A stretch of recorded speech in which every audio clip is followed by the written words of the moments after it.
Other shows we have for you to enjoy at myclassicradio.net. The Avengers was most certainly not a household name in South Africa prior to the radio series. With no national television service until 1976, the mechanism simply was not present in the country to show television programs to mass audiences. While many other countries reveled in the filmed adventures of John Steed and company, South Africa was not equipped to join in the fun. The series took Britain by storm and made a major impression in the American markets, being that greatest of rarities, a British series given a network transmission slot. However, as a filmed series, rather than a videotaped one, The Avengers was able to gain a modicum of exposure in South Africa through film rentals. Come and listen at myclassicradio.net.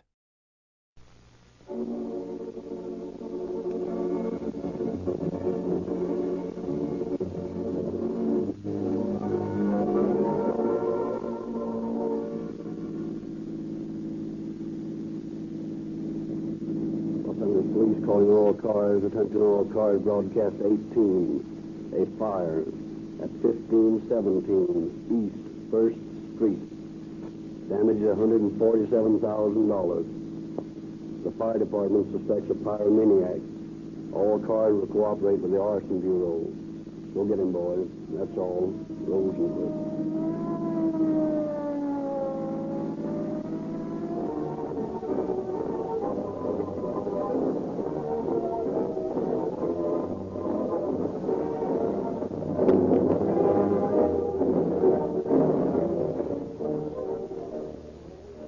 Perfect performance of police cars, fire engines, ambulances, and motorcycles is vital to public safety.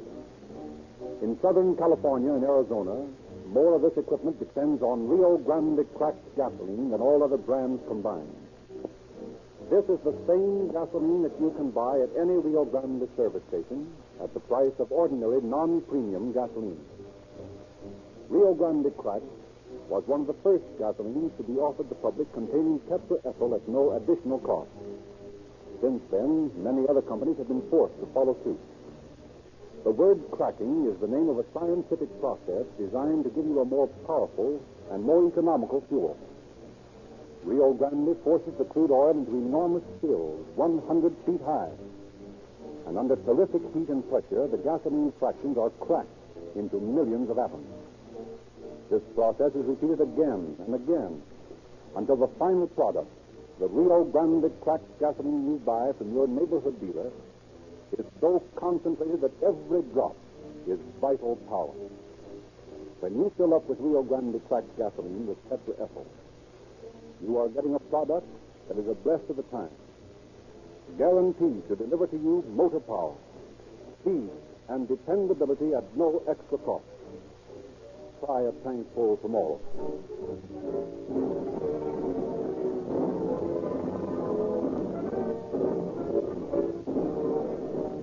Once more, it is our pleasure to introduce Chief James E. Davis of the Los Angeles Police Department. Chief Davis. Good evening, ladies and gentlemen. Have you ever stopped to think, in the quiet of your home, after putting down your newspaper, weary from reading the daily routine of news concerning fires and crimes against persons and property, what would happen if you had no police and fire departments? That is a thought with which to test your imagination. Particularly in these days when economic stress has tremendously increased the burden of these two indispensable functions of government. The protectors of your home, your property, and the lives of your family and yourself, the police and fire departments. The story we have to tell you tonight deals with the strange and little-known insanity of pyromaniacs, unfortunates whose peculiar brain quirks cause them to set fire to people's property just to see the sparks fly, and to see great flames leap heavenward in their mad desire to satiate their peculiar longings. Our arson squad, which works conjointly with the fire department, is constantly working on cases involving this strange mania. It is perhaps the most difficult type of detective work done by this squad because the persons who set fire for a profit or revenge do so deliberately, leaving many clues to their identity. The pyromaniac, on the other hand, has the cunning of madness and covers his criminal fire settings so carefully that only detectives trained in the investigation of arson cases is capable of tracking him down.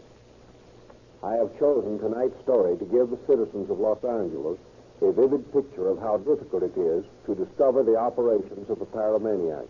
This story is a true one, and the characters in it are actual persons.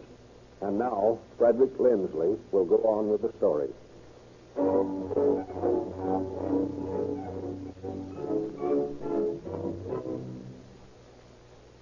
In tonight's dramatization, we shall review the case of a Los Angeles pyromaniac, or firebug, whose lust for excitement destroyed $147,000 worth of property in a few days.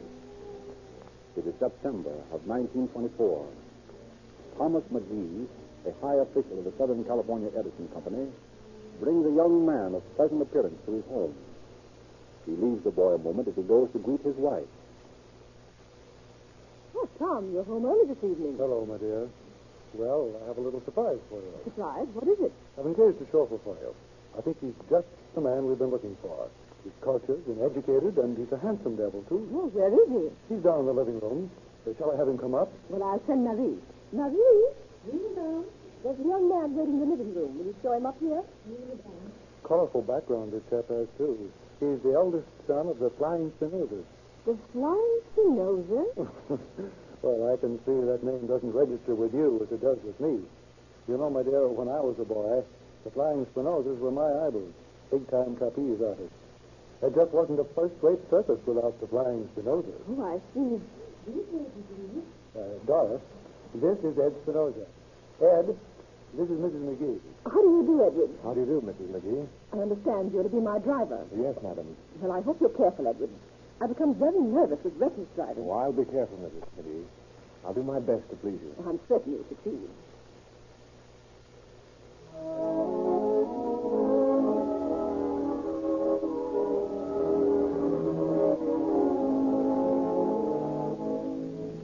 And for a while, it seemed that Ed would succeed. He was diligent and courteous and performed his duties smoothly and unobtrusively. Some weeks later, Mr. McGee gave him a more responsible position, that of chief watchman at the Edison Company's garage at 1570 East First Street. He and the men under him are responsible for the hundreds of company cars stored there. Ed works with his usual quiet competence.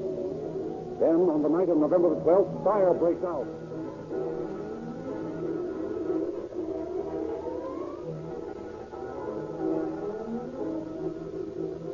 Fire engines, chemical cars, and long, sleek ladder wagons fly screaming through the deserted streets. The red-licking demons of flame are feasting on gasoline and will not be subdued. The searing fingers of flame dart from car to car like things alive. Los Angeles stirs into sleep and wonders at the sirens and bells, screaming and clanging in the night as the third alarm brings out all equipment into action. Before the fire is finally subdued, the entire west wing of the huge garage, with all the automobiles it held, has been destroyed. Fire Chief Ennis and Captain Paul T. Wolf of the Arson Bureau concur in the smoking shell of the ruined wing. Well, Wolf, what's the verdict? Awesome. This fire was set deliberately. How do you know? Look at that wall. See that black burned streak? It leads up to the skylight. Yeah? And the first cars to burn started with the top. Oh, I see what you mean. Well, sure, it's a cinch. Someone poured gasoline from that skylight on top of the car. Someone had dripped down the wall there and made that streak where it burned. Who did it? Now, that's another question. I haven't had time for much investigation. All hands have been busy getting this thing under control. Ed Spinoza, the fellow in charge here, got some nasty burns. Not much left out here, is there, boys? Well, Mr. McGee, we thought you'd gone home. No, I've been trying to make a rough estimate of the damage. Looks as if it'll run about $60,000. Not so good. Mr. McGee, we're quite certain that this is a case of arson. More than that, the work of a pyromaniac. Well, what leads you to that conclusion, Captain? Well, when a person sets a fire for profit or revenge or any more or less normal motive, he goes to elaborate plans, timed fuses, candles, shading, gunpowder, and all that sort of thing. But he usually leaves a lot of evidence behind. But the pyromaniac just throws gasoline on something and lights it. It's so beautifully simple that it's much harder to catch him. I see. What about the watchmen working here, Mr. McGee? Well, they've both been here a long while, Chief, and they're loyal and dependable. What about Spinoza? He hasn't been here very long, but he was in my personal employ before he came here, and I can vouch for him. He's a good, clean-cut boy. Well, let's get him over here. Oh, Ed. Yes? Come here a minute. Okay. No, gentlemen, I can't believe that any of our boys would do this thing. The company treats its employees well, and the result is... Mr. McGee? Oh, just wanted to talk to you a minute, Dad. How are the burns? Oh, I got some pretty good blisters on my hands and arms, but I doused oil on them. They'll be all right. Well, I'm glad it's no worse. Say, Ed, did you or either of your men go up on the roof tonight? No, we never go up there. Well, somebody set this fire, Ed. You got any idea who it could be? No, I haven't. Except what? Well, just a few days ago, I had a fight with a fellow, and he made a lot of threats. Uh-huh. Who was the fellow? I don't know his name. He's short and thick-set and has a beard like a Russian. Well, where does he live? Around the neighborhood someplace. I don't know just where. Well, did you tell anybody about this fight? Yes, I told old John, one of the watchmen. Is he around? Sure. Oh, John! Oh, John! Over. John will back me up. Oh, we don't doubt your word, Ed. It's just sometimes a little detail slips. You'll watch me? Yes, John. Do you remember Ed telling you about a fight he got into a few days ago? Well, yes, he said this fellow was a sort of a Russian, and he made a lot of threats and such. Well, I guess there's not much more we can do here tonight. Let's go home, Chief. Well, good night, Mr. McGee. Good night. Good night, Ed. Good night, Captain. The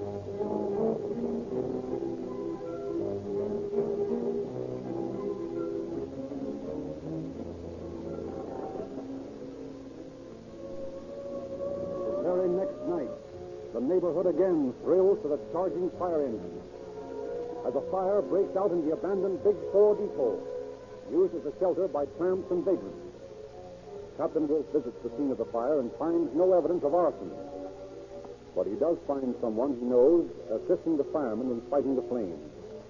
Well, Ed, you got enough fire and smoke last night? Oh, hello, Captain. Well, you see, I heard the rumpus, and I thought I'd help put it out. Oh, I see. Say, Ed, have you seen that Russian fellow around that you had the scrap with? No.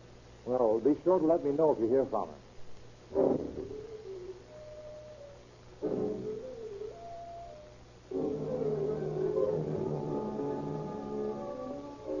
And Ed Spinoza does hear from the mysterious Russian the very next night, November 14th, and immediately calls his employer.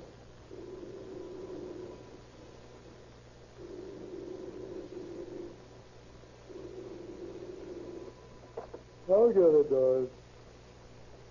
Hello. Who? Oh, yes, Ed. What's the matter? I see. Well, I wouldn't make too much of it, Ed. Probably just some crank. Have your men keep an extra sharp watch, and don't worry.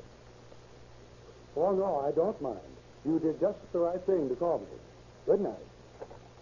What is it, Tom? Ed Spinoza had a threatening call down at the garage.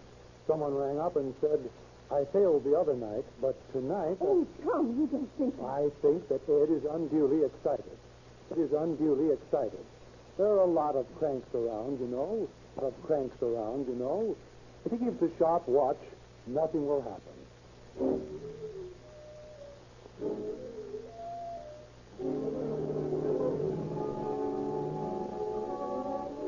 But Ed is not content with merely keeping a sharp watch. He makes another telephone call, this time to the police station. Holbeck Police Station, Sergeant Downey speaking. Well, what time is it? Well, what did he say? Oh, I see. I'll send some men right over. Say, what's your name? Spinoza? All right, Mr. Spinoza. There'll be no fires tonight. Oh, Johnson. Yes? Take 3 of the boys and stake out that garage at 1517 East First, where they had that big fire the other night. Someone just rang up there and threatened to burn it again. Bring in any suspicious characters you'll find lording around. Okay.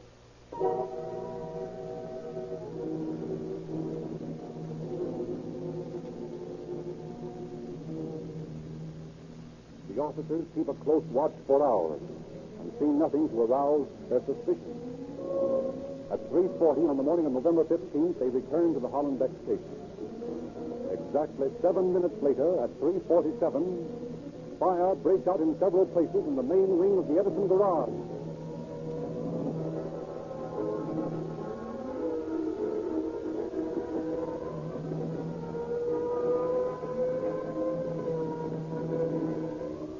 Once again, the roaring, screaming engine speeds through the shadowed streets with men clinging to them like insects.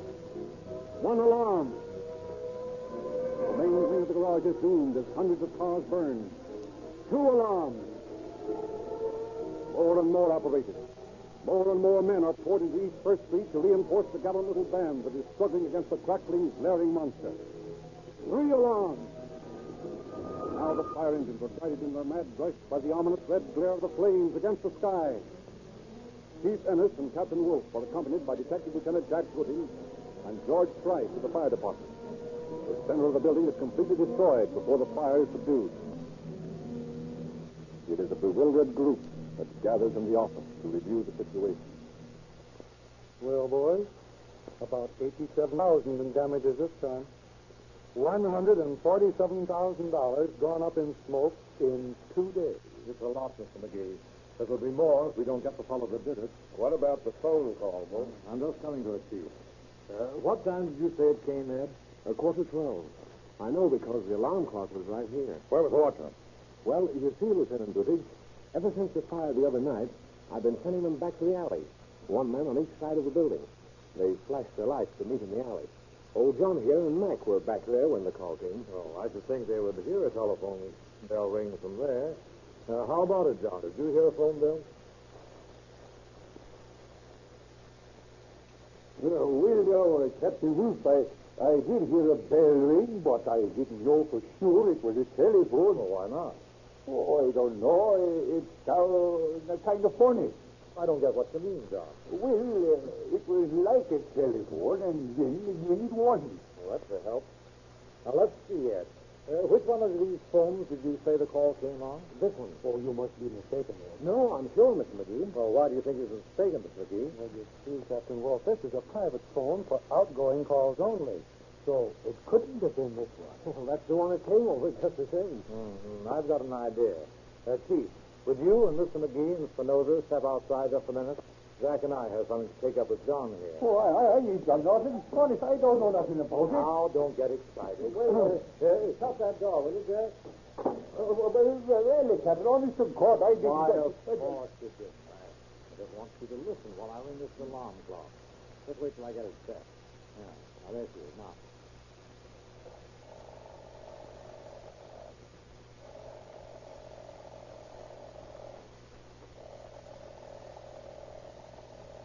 Is that anything like the bell you heard when the call came? Well, yes, that's kind of like it. Yeah, come on, Jack. We're going over to the telephone office.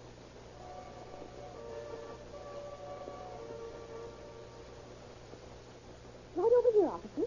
The operator was quite upset by the current, but I know she'll do all she can to help you. This is the young lady. How do you do? We want to trace a call that was made on the private line into the office of the Edison Company garage. Well, there was only one call there all night. A man called from that phone and wanted to trace a call he said came in there. He seemed mad or excited or something. And what did you tell him? Well, I just told him there hadn't been any calls. I said he must be mistaken because the line was only for outgoing calls. And then? Oh, he said the most terrible things.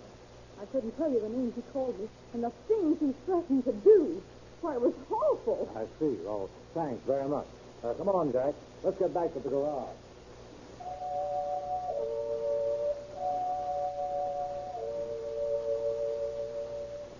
I think we've got your man, Mr. McGee. Who? Spinoza. It can't be, Captain.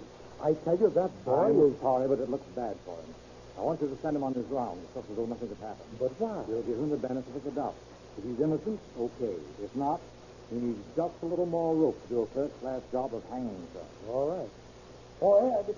Yes, Mr. McGee? You better take your plot and make the rounds on the mezzanine and keep your eyes open. Okay. I still think you're mistaken. Maybe I am, Mr. McGee. We'll see. That telephone I call... know it doesn't look good, but But there are lots of Oh! times. Help! Wait, Ed! Ed, what's happened? What's happened there? Come on, upstairs, boy. Ed, are you hurt? What's happened up there? She's up there. She attacked me. She hit me with a blackjack. See? She jumped out of that closet. Here. This one here? Yeah, let's see. That's about 3 feet wide and about 5 feet high. He'd have to be stooped over in a pretty cramped position, wouldn't he? Yeah, I guess he was. The floor's all cluttered up with shoes, too. He couldn't have been very comfortable. Look, he's where he broke the railing when he threw me against it. And he broke the strap on my time clock. Strong, wasn't he? Like an athlete. Look where he hit me on the head. Right there. See that cut? Feel that bump. I don't see. Why, of course it is, Jack. It's a bad one, too. The one that didn't knock you out, Ed. Well, I keep in good shape. I can take a lot of punishment. Yeah. Where could he escape to? Well, there's only the stairs that Ed came down. There's this fire ladder to the roof. That's right. Some of the boys must be up there yet. Well, let's take a look. Mr. McGee, you stay here with Ed and Price. Chief, I'd like you to come up top with Jack and me.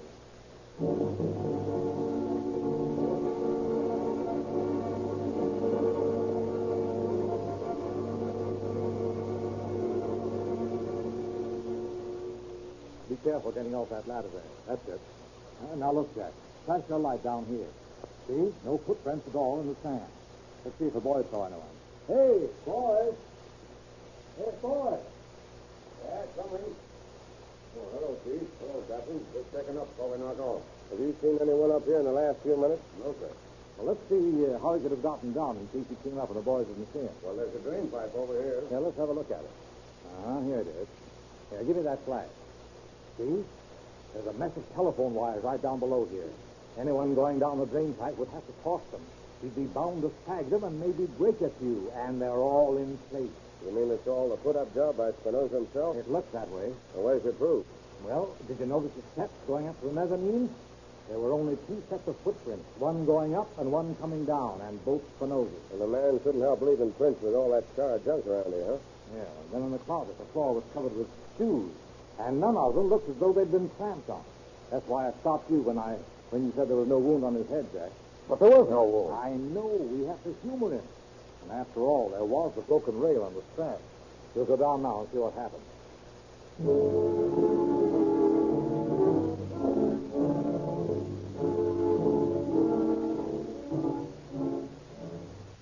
And did you find anything? No, we couldn't have gone up there. Then he must still be in the building. It looks that way, doesn't it, Ed? You better keep it sharp watch. Maybe I'd better make the round from the east wing. That's the only one left, isn't it, Ed? Yes, that's the only one left.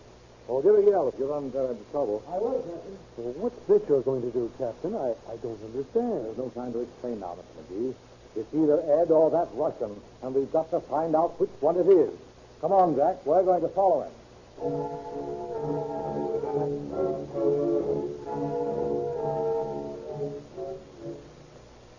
Where'd he go? I can't see him. Someone behind that board in the middle there. You don't think he'd be crazy enough to wait? There goes the gasoline. Let's get in there before he lights it. Oh, Captain, Lieutenant, look what I found. Someone opened the petcock on this car, and there's gas all over the floor. The game's up, Ed. What do you mean? Come on, Ed. What's the use of stalling? We know you did it. Why, now listen, Captain. Just be logical. Look at these burns. They hurt. I got them fighting these fires.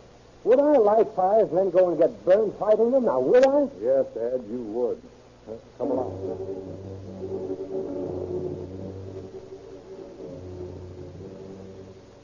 In 3 days of constant questioning, Ed Spinoza stoutly maintained his innocence, in spite of the unbroken chain of evidence against him. Hour after hour, the questioning continued, without making any seeming headway. Then, for no apparent reason... All right, boys. I guess we've been at this long enough. I did it. I set the fires. I'd have told you earlier, only that fellow there made me sore when he said he'd seen me in the gallery. I've never been mugged. And his bluffing like that made me think you didn't have anything on me. But why did you set the fires, Ed? McGee was good to you. You had a good job. Oh, you wouldn't understand. I think we would, Ed. You couldn't, unless you were born that way. I'm different from you fellas. How do you mean? Well, it's something that comes over you gradually. It's like having some crawling thing alive inside of you. The muscles of your stomach get all tight. and then it spreads to your chest till you can hardly breathe. Your face twitches and your throat's dry, and you're all tense and jumpy.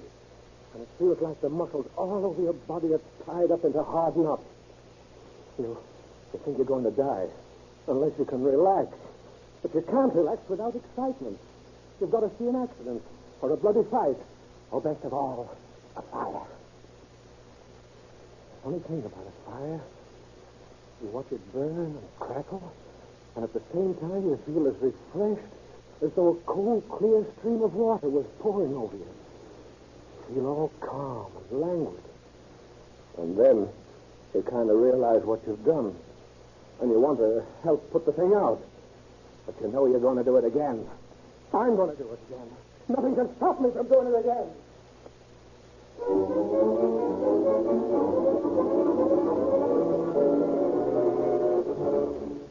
Edward Spinoza was committed to the state hospital for the insane at Norway. For 6 weeks, he was a model inmate and caused no trouble. Then one day, another inmate conceived a cruel joke in his warped and distorted mind. The guards are gone. What's that you've been trying to tell me? Ed, I heard them talking about you. What did they say? Oh, they were saying something about a new kind of operation. They were going to try out on you. New kind of operation? What do you mean? They do the same things to rabbits and guinea pigs and dogs sometimes. They're going to try it out on somebody, and you're the guy. Are you sure? Sure, I am. I tell you. Say, they can't do that to me. Operation? I'm not a rabbit. I'm not a guinea pig or a dog. I'm Ed Spinoza, the flying Spinoza. That's who I am. They can't do that to me. I'm going to get out of here. Right this minute. That's what I'm going to do. Let me out of here. Hey, what's going on here? Ed, for goodness sake, will you control yourself? You can't operate on me. I'm not a guinea pig. Let me out of here. Oh, listen. Nobody's going to operate on Oh, you. get out of my way. Oh, listen, Ed, you're all wrong. I'll kill you first. Come on, grab him. Hold each other on. Now, come on, Ed. Listen to us, will you? No, rabbit, let me out of here. Who told you anything about an operation? I was only fooling you. Go get a rabbit for your operation. Get a rabbit. I'm Ed Spinoza. I'm going to get out of here. You can't do this to me. Get here. You can't do this to me.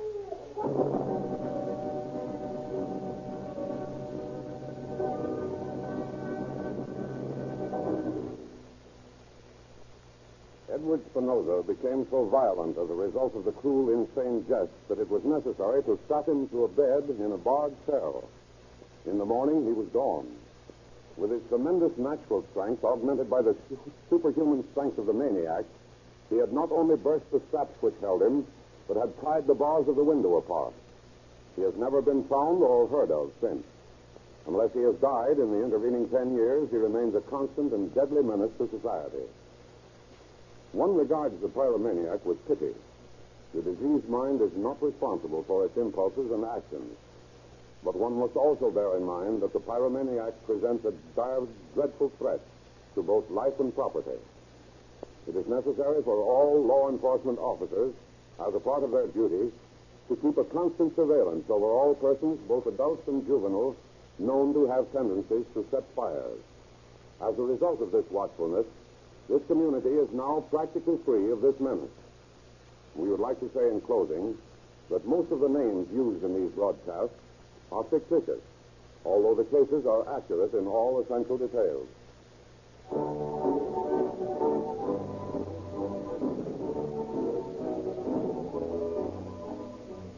Ladies and gentlemen, are you getting all the efficiency and power from your car that the manufacturer intended you should get? Modern motors are built to give you quick getaways, surging power, instant start. But they cannot deliver these advantages with inferior gasoline. Why not test your car? You'll quickly find out what it can do if you try a tank full of Rio Grande cracked gasoline with tetraethyl. This great motor fuel will bring out the best in an automobile. It has proved its ability by powering more police cars, fire engines, ambulances, and motorcycles operated by cities and counties in Southern California and Arizona than all other brands combined. If you want to know the truth about your car, Rio Grande cracked with tetraethyl will tell you whether you need repairs or a change in gasoline. And remember, Rio Grande cracked with tetraethyl costs no more. Next Wednesday at the same time, Chief Davis will bring you another authentic dramatization from the files of the Los Angeles Police Department. Tell your friends about the sensational broadcast, presented by Rio Grande, not only for your interest and pleasure, but also as a contribution in the interest of public safety and crime prevention.